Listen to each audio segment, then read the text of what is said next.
তো hello, good morning. আশা করি সবাই খুব ভালো আছো। সকালটা ছিল বৃষ্টি ভেজা ওয়েদার, আর তারই মধ্যে এসে গিয়েছে আমার নতুন অতিথি। আগে অতিথির সংখ্যাটা কম ছিল, এখন অনেক বেড়েছে। তো ওরা প্রতিদিন সকালবেলা এসে বিস্কুট খেয়ে গেল। তারপরে আমি 30 মিনিট এক্সারসাইজ করে হারমোনিতে প্রার্থনা করে একটু ছাদে এসেছি ঘুরোঘুরি করতে, কারণ শরীরটা খুব ভালো লাগছে না, তাই জন্য ছাদে ঘুরছিলাম। আর দেখো, বৃষ্টি হয়েছে, ছাদটা পুরো ভিজে আর মাঠগুলোও জলে ভর্তি। তারপরে নিচে এসে 1 লিটার জল খেয়ে নিলাম, দিয়ে এবারে স্নান করব। তো 1 লিটার জল খাওয়ার পরে স্নান করতে যাব। তো সকালে খেয়েছিলাম চিয়া সিড, গরম জল। আর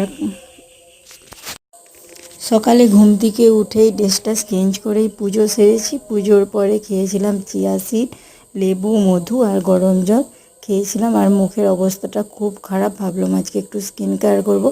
স্নান করে আমি চলে এসেছি ফ্রেশ হয়ে।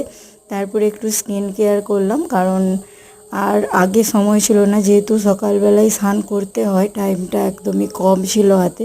তো প্রথমে স্কিন কেয়ারটা করে নিলাম, আর এতে দিয়েছিলাম মুলতানি মাটি, আর ছিল মসুর কলাই আর চাল গুঁড়ো আর কফি, এই সব দিয়ে ভালো করে মিশিয়ে হলুদ দিয়েছিলাম। মুখটায় 30 মিনিট 5-6 মিনিট রেখে মুখটা শুকনো হয়ে গেলে ধুয়ে নিলাম। তোমরাও একবার ব্যবহার করে দেখো, দারুণ রেজাল্ট, 1 মিনিটে দারুণ রেজাল্ট পাওয়া যায়।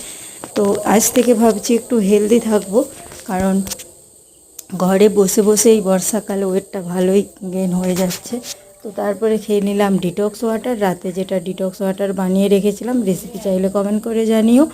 তারপরে আজকের দিনটা ছিল, রাতে ওটস আর চিয়া সিড সোক করে রেখেছিলাম দুধে ভিজে, সেটাই আজকে আপেল আর কলা দিয়ে খেয়ে নিলাম। এই ছিল আমার মিনি ব্লগ। কেমন লাগলো? ভালো লাগলে প্লিজ লাইক, কমেন্ট, সাবস্ক্রাইব করে দিও। পাশে থেকো, সাথে থেকো, টাটা।